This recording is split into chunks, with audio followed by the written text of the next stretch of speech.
આપ જોઈ રહ્યા છો એને ન્યૂઝ. હું છું એન્કર અર્પિતા પટેલ. હવે જોઈએ અગત્યના સમાચાર.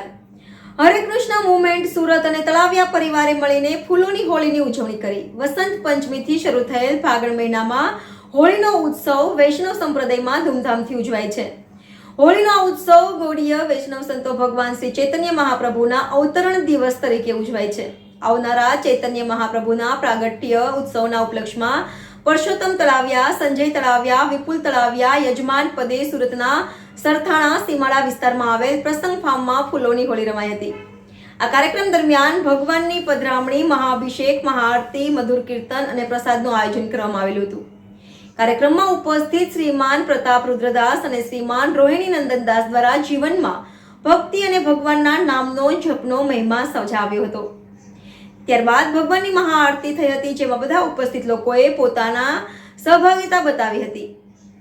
આ કાર્યક્રમના મુખ્ય આકર્ષણ ફૂલોની હોળી હતી, જેમાં બધા ભક્તો પર પુષ્ટિવૃષ્ટિ કરવામાં આવી હતી. આ દ્રશ્યને લોકોએ કેમેરામાં કેદ કરતા નજરે આવ્યા હતા. કાર્યક્રમના અંત સુધી લોકો હરે કૃષ્ણ હરે રામ ધૂન ઉપર ગાતા અને નાચતા જોવા મળ્યા હતા. NN news Vadodara. દર્શક મિત્રો, તમારી આસપાસ બની રહેલી અવનવી ઘટનાઓ વિશે જાણવા માટે NN ન્યૂઝને લાઇક કરો, શેર કરો, સબસ્ક્રાઇબ કરો અને બેલ આઇકન પ્રેસ કરો, જેથી આપને નોટિફિકેશન્સ મળતી રહે.